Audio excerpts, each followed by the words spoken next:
today we're going to help give you peace of mind with the process in getting into your first home. How many of you have thought about for the last couple of years of getting into your first home and you still haven't? The process could be very overwhelming. There's a lot of things you don't need to know. We're going to go over the things that you do need to know and really our best 5 tips for you in getting you prepared to get into your first home. Let's get started. So the first thing we need to look at is credit.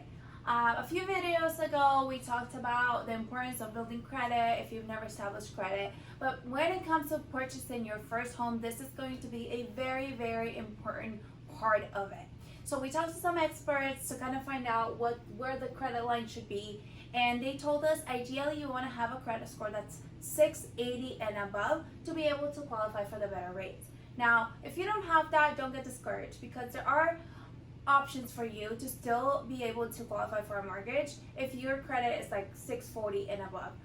What we do is we do research with many different experts in this area, and so they give us an idea of what people's credit looks like. That way they can qualify them. So that's something that you definitely need to work on. If you're below those numbers, you just want to make sure you watch our other videos so that you can bump up those credit scores. Absolutely. Get in touch with your credit. If you need help with navigating where to pull that from, definitely get in touch with us. Our email is in the description and we'll be glad to help you navigate that. Also, the second most important thing really to consider is your income. You need to have income to qualify for a mortgage, if you didn't know. And whether you're an individual or a business owner, really you could be 1099, you could be W-2, right? But the rule of thumb is, let's say you're gonna go and get a mortgage for $500,000. You want to be bringing in around $70,000 a year in income, right? And your debt to income ratio is very important when considering this, because if you have a G-Wagon, that's what, how much are those a month? I don't know. 3,000, let's say. Yeah. And those things are going to be very crucial when lenders look at you of like accepting you or not accepting you. So if your debt to income ratio is very, very high, the debt that you owe is very high compared to what you're bringing in, then this isn't going to be for you yet. But don't get discouraged, right? Because we can always come up with a plan to help you with your budget. And that way you can be better prepared for it with your income. Also with income, you want to get in touch with someone that has been doing your taxes if that isn't you, and have 2 years tax returns ready to go. Most lenders are asking for that. History to show your income. And for business owners, I know this can be a very tricky topic. It's a lot harder for business owners to qualify for a mortgage. Yeah. So there's alternative funding. It sometimes is more expensive. So what you really want to do is not write off everything as a business owner. If I'm taking 1099 from my corporation or W-2ing myself, well, I still want to show I'm profitable with the business, and I want to show that I'm bringing in an income at least around $70,000 like paying for that yourself price range. more for those years so you can build that. Yeah, history. at least 2 years, guys. Okay, so you just gotta crunch the numbers and not go crazy with your budget. And you had something about student loans that you did research on?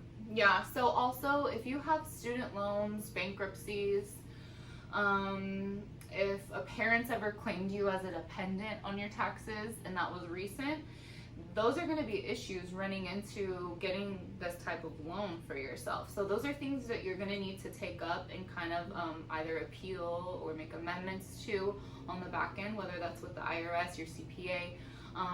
You know, bankruptcies, if it's been over 4 years, sometimes there's ways around it, but typically it's pretty hard to get into a home if you've had a bankruptcy on your record. And as well as student loans, there's certain amounts, thresholds you need to look at where a lender will still take you on. So don't get discouraged about that either.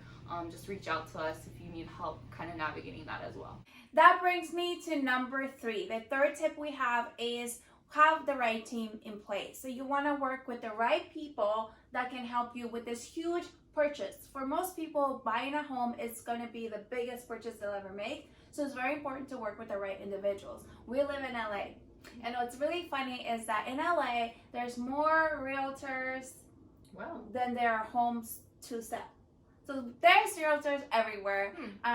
Obviously, you probably know some, and that's great. But it's important to work with people that are savvy, that know what they're doing, that have gone through many deals before. Same thing with your mortgage broker. Someone that can work with you regardless of your situation, especially if you're a business owner. You want to make sure you work with somebody that can get you approved no matter what. Somebody that knows everything about the process and can understand your situation and quickly determine where to go get you a loan and what's the best solution for your situation.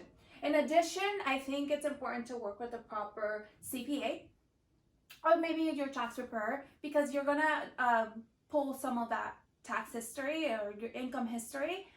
So you want to have a good person that can help you, and also the proper financial professional, which most people surprisingly don't have one, but someone that can make sure you're still within budget, that you're not overspending, and can look at the whole picture, not just the home purchase, but just overall all of your expenses. Yeah, even the long term, and that really brings us to our fourth area of importance. That's like pulling a pre-approval for yourself. You need to know how much you qualify for when it comes to that home mortgage loan, and like what terms to look at, right? And you can maybe do that with your financial professional too, is just see like, what does a 15-year fix versus a 30-year fix look like for me, right?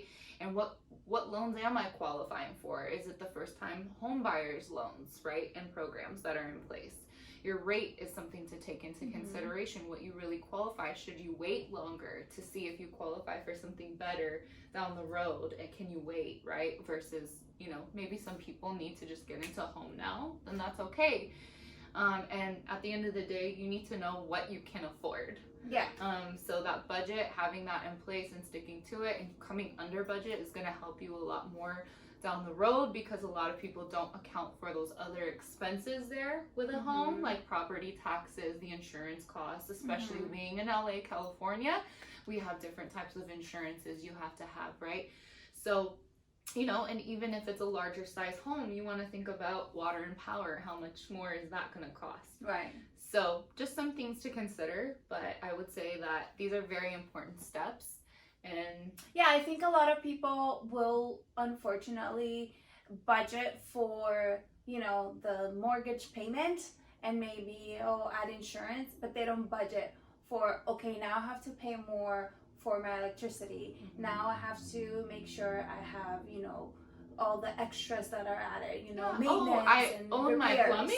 Wow. Exactly. I have to have a plumber that costs So $12,000. it's important to kind of add those costs into your budget. It's important that's why it's important to work with somebody. The last one that we want to mention here, which is number 5, is just because of the pre-approval that will help you figure out your down payment, right? So now it's about coming up with the down payment for the home purchase. So here we have different options. We have FHA loans, which is only like 3.5%. Maybe you qualify for a conventional and that's 20% down or 10% down.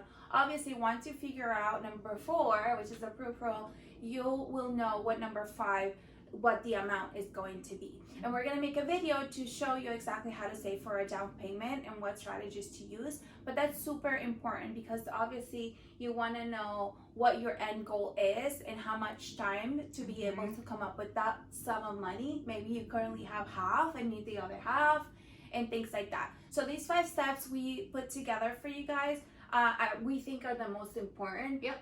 I think we've read different things where like you have 10 steps or like 20 different things you need to do. There's a lot of steps. And it can be very overwhelming. So we wanted to simplify it and choose the ones that are the most important. Absolutely. These are the most important to us to prepare you and help you plan for your future.